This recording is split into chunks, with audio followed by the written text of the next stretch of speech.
Olá pessoal, vou direto ao ponto. Sempre tive uma relação estranha com minha cunhada, Lara. Recentemente, algo aconteceu que me fez perder completamente a paciência com ela, e isso afetou toda a família. Tenho 28 anos, sou casada com meu marido, Ricardo, de mesma idade, há 3 anos, e estamos juntos há 6. Há alguns meses, descobrimos que estávamos esperando nosso primeiro filho, e ficamos muito felizes com a notícia. Na semana passada, decidimos fazer um chá de bebê em nossa nova casa e convidamos nossas famílias e amigos para celebrar. Lara, minha cunhada de 30 anos, e o marido dela, Felipe, também foram convidados. Lara e Felipe estão juntos há 8 anos, casados há 5, e vêm tentando ter um bebê há muito tempo, sem sucesso. Recentemente, começaram tratamentos de fertilização in vitro, pois, embora não tenham problemas de fertilidade, ainda não conseguiram engravidar. Se Lara fosse uma pessoa melhor, eu até sentiria pena dela, mas depois do que aconteceu, estou aliviada que ela ainda não tenha conseguido engravidar, porque sinceramente acredito que ela não merece ser mãe. Lara e eu nunca nos demos bem, e diria que a culpa é dela. Sempre fui cordial com ela, mas ela tem uma atitude estranha em relação a tudo. Antes, ela costumava ser amigável comigo, mas ouvi de vários membros da família que ela falava mal de mim pelas costas e fazia piadas às minhas custas.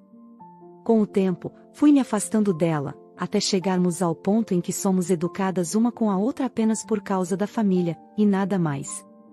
Ainda assim, continuamos a nos convidar para eventos por pura formalidade, e foi o caso com o chá de bebê. No entanto, durante a festa de anúncio da minha gravidez, tudo o que Lara fez foi agir de forma indiferente e insensível. Talvez eu devesse ter percebido o sinal e não a convidado desta vez, mas não pensei muito sobre isso. Mas, de qualquer forma, não pensei muito nisso na hora. Alguns dias atrás, realizamos o chá de bebê, e Lara e seu marido, Felipe, foram um dos primeiros a chegar. Aproveitamos a ocasião para mostrar nossa nova casa a alguns amigos e familiares, já que isso era algo importante para nós. Quando todos os convidados chegaram e o chá de bebê estava em pleno andamento, eu estava conversando com alguns amigos quando Lara se aproximou e perguntou se eu poderia mostrar onde ficava nosso quarto. Ela mencionou que estava se sentindo um pouco enjoada e queria descansar. Achei estranho que ela tivesse vindo até mim, em vez de pedir ajuda ao irmão dela, Ricardo. Como eu estava ocupada conversando e também por estar grávida, sugeri que ela pedisse ao meu marido para mostrar o quarto. No entanto, Lara insistiu, dizendo que precisava falar comigo pessoalmente e em particular. Fiquei intrigada com o pedido, então decidi me desculpar com os outros e a levei ao quarto para conversarmos em um lugar mais reservado. Eu realmente achei que ela queria se desculpar por algum comportamento passado, já que estava sendo muito amável. Talvez isso devesse ter despertado minha desconfiança, mas não pensei muito sobre isso. Começamos a caminhar pelo corredor em direção ao quarto. Nossa casa é grande, e o quarto fica bem distante da sala de estar, ao final de um longo corredor com um armário de suprimentos ao lado. Enquanto atravessávamos o corredor, de repente, Lara me agarrou pelo braço, me empurrou e me trancou dentro do armário. Era um pequeno espaço escuro e apertado, onde estávamos armazenando caixas ainda não desempacotadas, nosso aspirador de pó e alguns esfregões. Não havia luzes instaladas no armário, e a única ventilação vinha de uma pequena janela no alto da parede. Toda a família sabe que sofro de claustrofobia severa, então aquele lugar era o meu pior pesadelo. Entrei em pânico assim que Lara me trancou lá dentro. Comecei a bater na porta e a gritar para que ela me deixasse sair, mas sabia que seria inútil. Ela provavelmente saiu rapidamente dali. Na sala de estar, a música estava alta e todos se divertiam, pois queríamos que o chá de bebê fosse mais uma festa do que um evento formal. Mesmo sem a música, havia muitas conversas, então é provável que ninguém tenha me ouvido, já que o armário ficava longe da sala. Continuei batendo na porta e gritando por ajuda até que minha voz falhou. Honestamente, não me lembro do que aconteceu depois disso. Acho que desmaiei por causa da claustrofobia. A única coisa que lembro depois foi acordar no hospital. Felizmente, fui encontrada cerca de 20 minutos depois de ter sido trancada, quando as pessoas começaram a me procurar para a abertura dos presentes, e perceberam que eu não estava lá.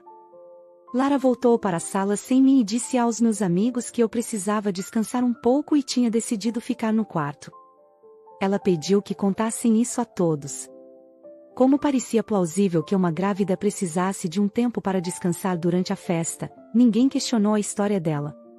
O que Lara fez foi tão absurdo que ninguém sequer cogitou a possibilidade de ela estar mentindo. Quando chegou a hora de abrir os presentes, as pessoas começaram a me procurar. Foi então que meu marido, Ricardo, entrou em pânico ao perceber que eu não estava no quarto, como Lara havia dito. Ele teve o bom senso de verificar o armário de suprimentos e me encontrou lá, inconsciente no chão. Sem hesitar, chamou uma ambulância e correu comigo para o hospital, temendo que algo grave tivesse acontecido, talvez relacionado à gravidez, já que eu ainda estava inconsciente quando tentaram me acordar borrifando água fria. Nossas famílias nos seguiram até o hospital, enquanto minha irmã ficou em casa para cuidar dos convidados. Felizmente, o hospital ficava a poucos minutos de nossa casa. Assim que recuperei a consciência, os médicos realizaram alguns exames e informaram minha família que não havia nada sério com que se preocupar. Eu havia desmaiado provavelmente devido ao estresse da situação, o que fez minha pressão arterial cair perigosamente, um problema recorrente durante minha gravidez. Minha claustrofobia e o ataque de pânico desencadeado por estar presa no armário também contribuíram para o desmaio e o estado de inconsciência, que durou cerca de 10 minutos. Depois de me estabilizar, Ricardo me levou de volta para casa. Minha irmã se certificou de que todos os convidados fossem servidos com comida e tranquilizou a todos, dizendo que eu estava bem. No entanto, o clima da festa já estava arruinado, e ninguém mais tinha vontade de se divertir, então todos foram embora, deixando apenas nós e nossas famílias para tentar entender o que havia acontecido. Eu estava exausta e, mesmo lembrando exatamente o que ocorreu, não tinha disposição para reviver o episódio. Só queria que todos fossem embora para que eu pudesse descansar.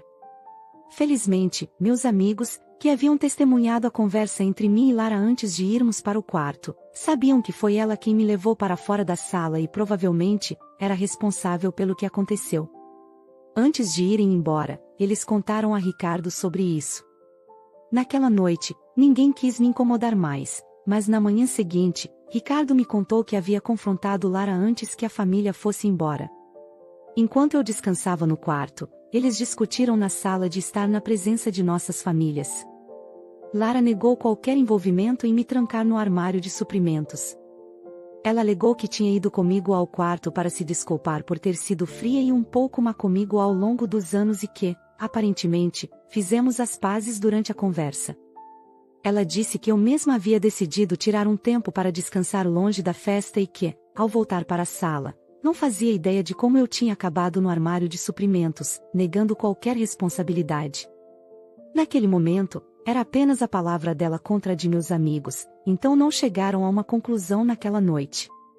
Mas na manhã seguinte, já me sentindo melhor, depois do café da manhã, Ricardo me perguntou o que exatamente tinha acontecido.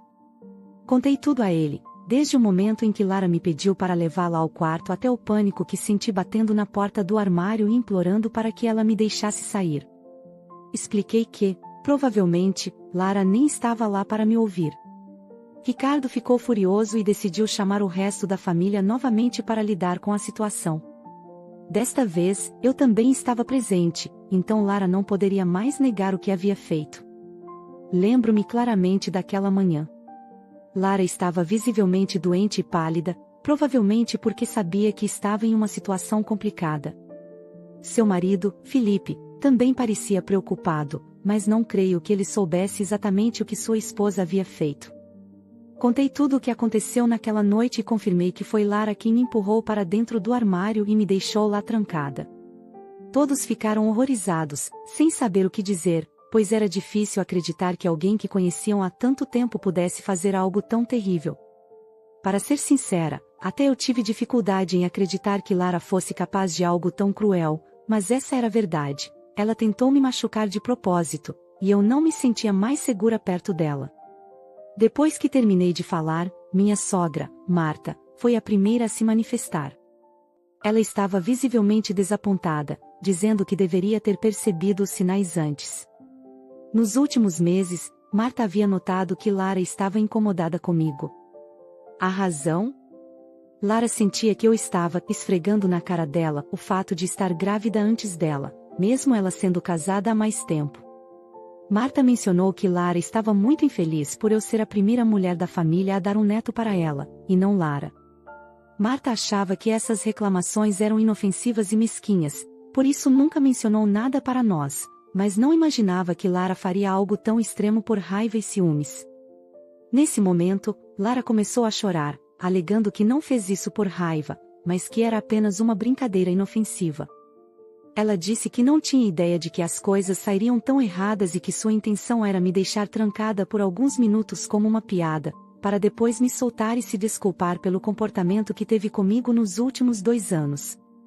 Ela afirmou que havia esquecido completamente que eu sofria de claustrofobia severa e, quando percebeu que eu havia desmaiado no armário, temeu que as pessoas pensassem que ela tinha feito aquilo de propósito. Por isso, decidiu mentir sobre o ocorrido, com medo das consequências.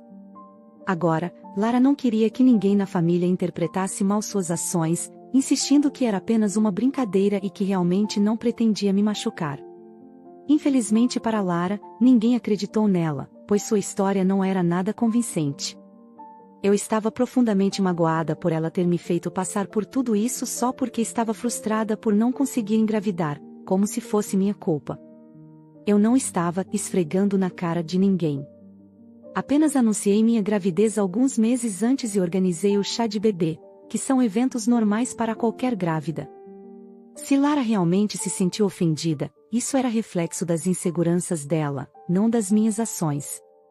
Além disso, o comentário de Lara sobre eu ser a primeira mulher a dar um neto para Marta foi simplesmente nojento.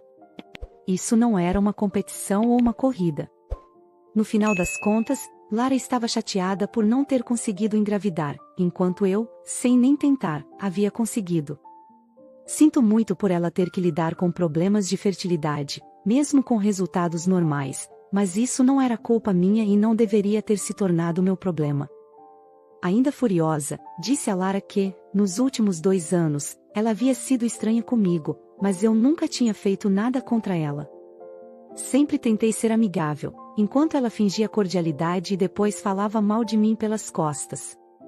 Mesmo assim, mantive minha dignidade e me afastei, mas parecia que Lara nunca estava satisfeita e queria garantir que criaria problemas para mim. Eu disse a Lara que entendia seus sentimentos de ciúme e insegurança, mas que suas ações eram inaceitáveis. Afirmei que não me sentia mais segura perto dela e que, com o que fez, ela havia se mostrado uma pessoa horrível. Mesmo que nada de grave tivesse acontecido comigo, algo sério poderia facilmente ter ocorrido, e eu sabia que aquilo não era uma brincadeira, como ela queria fazer parecer. Percebi que Lara me via como uma competidora, mas, na realidade, eu não estava competindo com ninguém. Ela não tinha o direito de me envolver nessa situação sem motivo algum. Deixei claro que não queria mais que ela me visitasse ou falasse comigo. Em seguida, me virei para todos os presentes e declarei que, se alguém da família decidisse continuar em contato com Lara, eu não falaria mais com essa pessoa.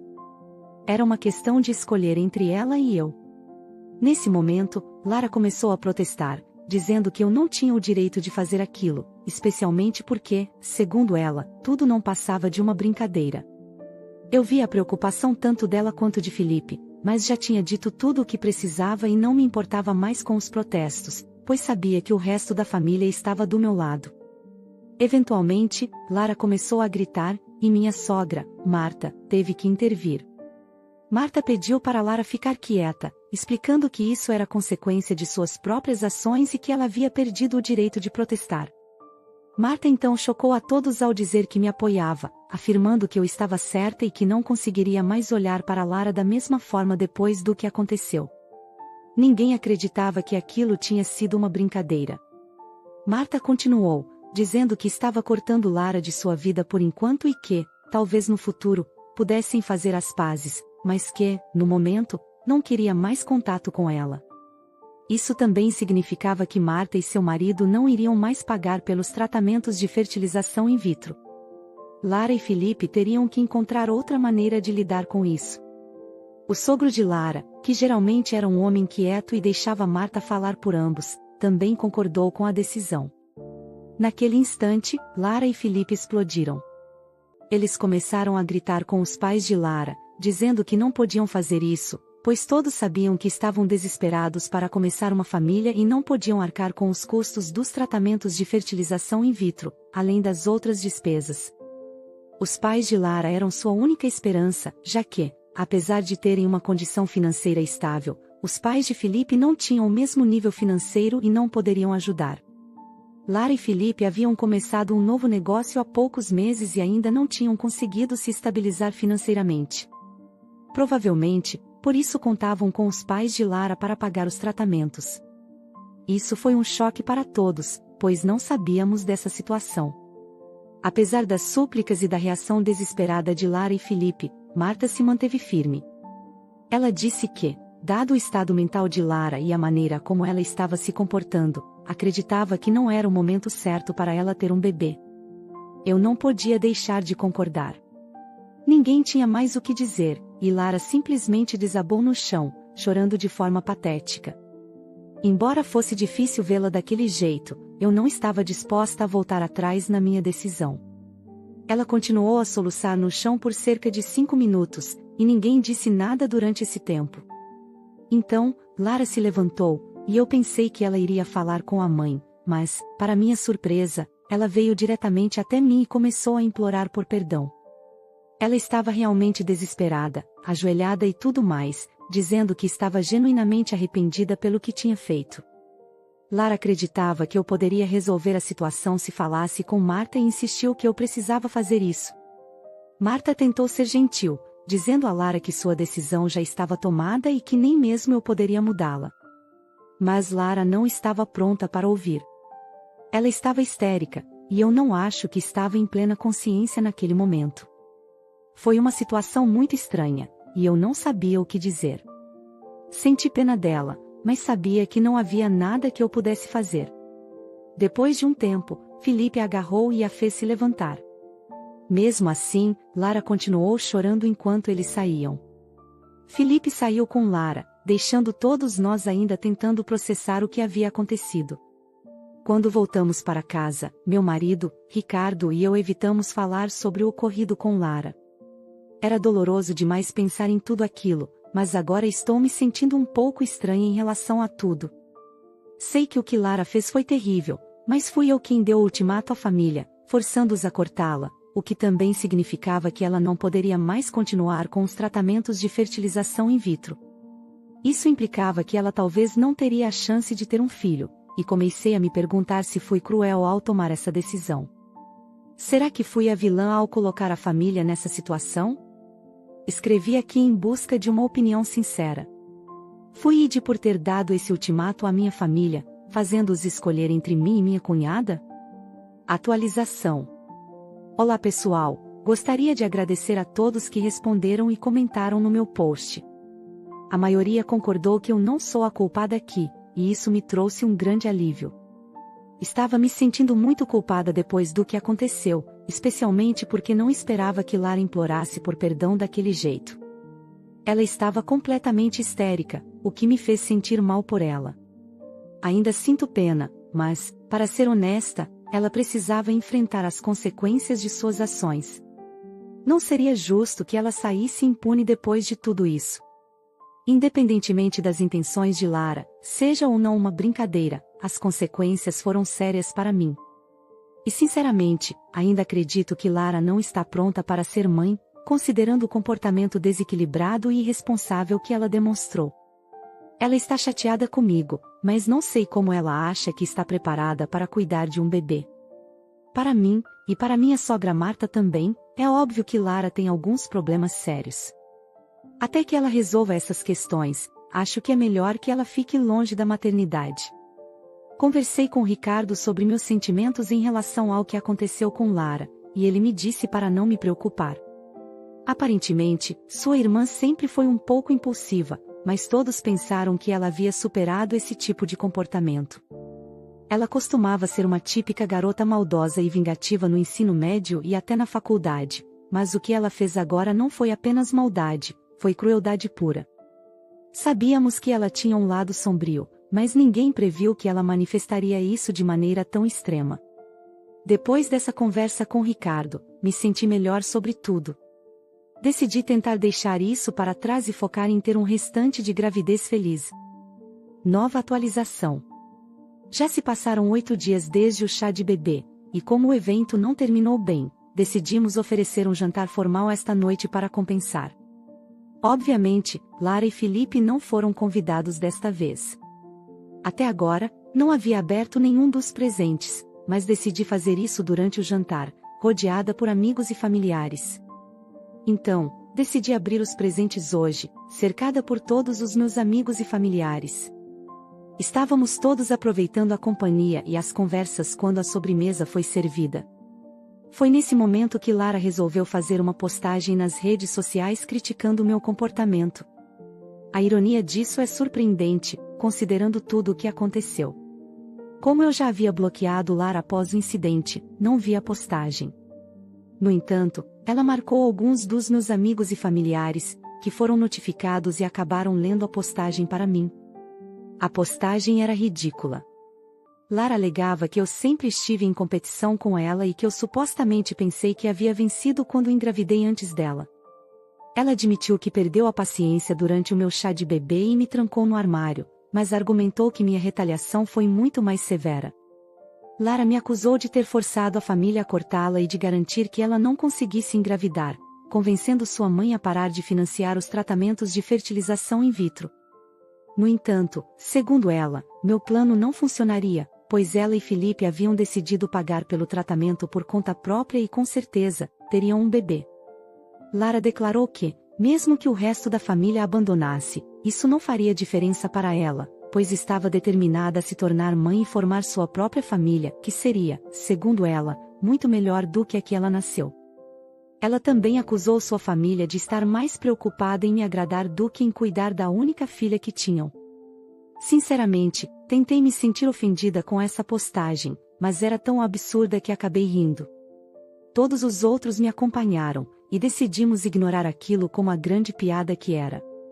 Nem sequer discutimos mais sobre isso, porque eu não iria permitir que Lara estragasse outro evento para mim. Tenho certeza de que ela escolheu esse dia de propósito para fazer a postagem, tentando ganhar atenção e simpatia. Contudo, seu plano não funcionou, e a tentativa apenas reforçou o quanto sua atitude era patética e sem fundamento. Mas, infelizmente, ninguém tinha nada disso para oferecer a Lara, pelo menos não depois do que ela fez. Atualização 3. Ei, pessoal, tenho ótimas notícias para compartilhar com vocês. Recentemente, dei à luz uma menina linda e saudável.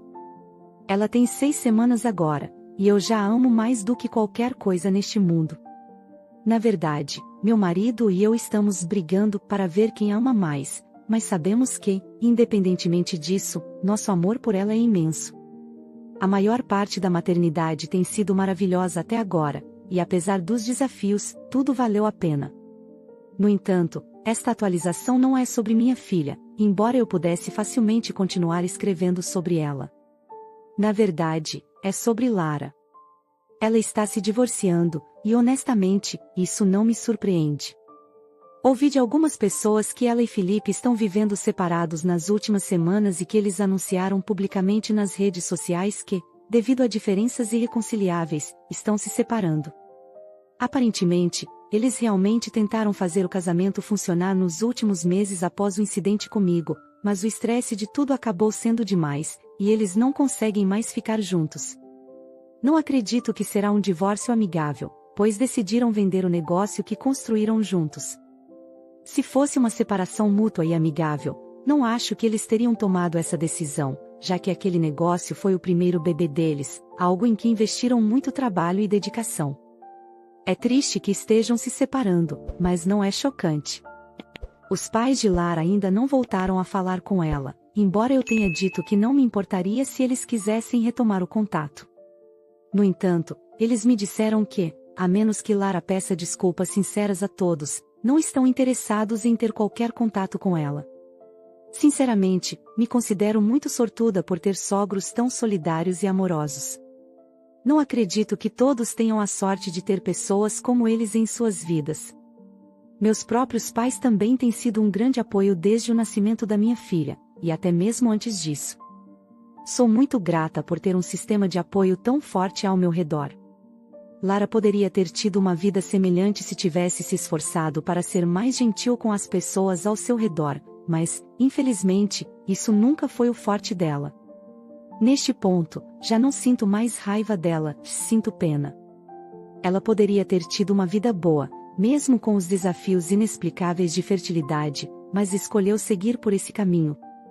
De qualquer forma, isso não é mais minha preocupação. Senti que precisava compartilhar isso para desabafar, mas agora, tudo o que quero é focar em criar minha filha. E sim, estou ansiosa para aproveitar todas as maravilhas da maternidade. Não acredito que a cunhada tenha trancado a protagonista no armário apenas como uma brincadeira. Assim como ela, também penso que foi por pura maldade.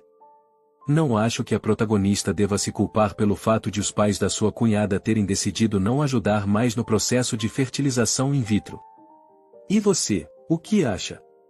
Deixe sua opinião nos comentários. Um grande abraço e até a próxima história.